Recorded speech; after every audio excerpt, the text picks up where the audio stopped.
I know a man in Christ who 14 years ago was caught up to the third heaven. 2 Corinthians chapter 12, verse 2. What is the third heaven? And why did the Apostle Paul describe it in such mysterious, guarded language? Almost as if it was too sacred to speak of. Paul wasn't boasting. He was being careful, humble. He doesn't even say it was himself, though we know he's speaking about his own heavenly encounter. Why? Because what he saw wasn't for public spectacle. It was holy. It was unspeakable. It was a glimpse into glory that most of us can only imagine. 14 years before he wrote this letter to the Corinthians, Paul had an ecstatic spiritual experience.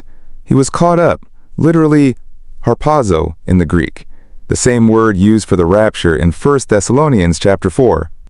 He doesn't know if it was in the body or out of it, but he knows this: he was in the presence of God. In Jewish thought, the first heaven is the sky, what you see when you look up and see clouds.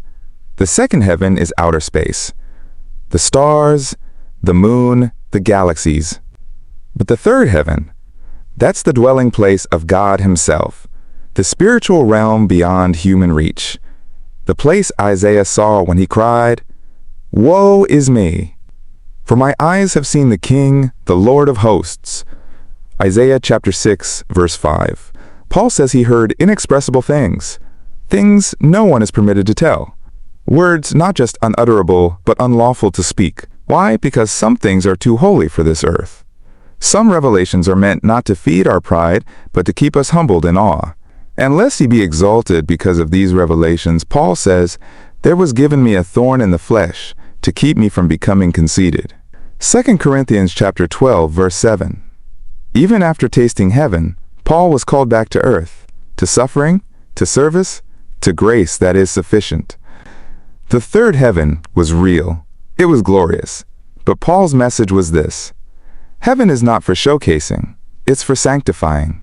And the God who gave him that vision is the same God who walks with you here, now, in the dust of this life, until the day we too are caught up, and we see what eye has not seen and ear has not heard.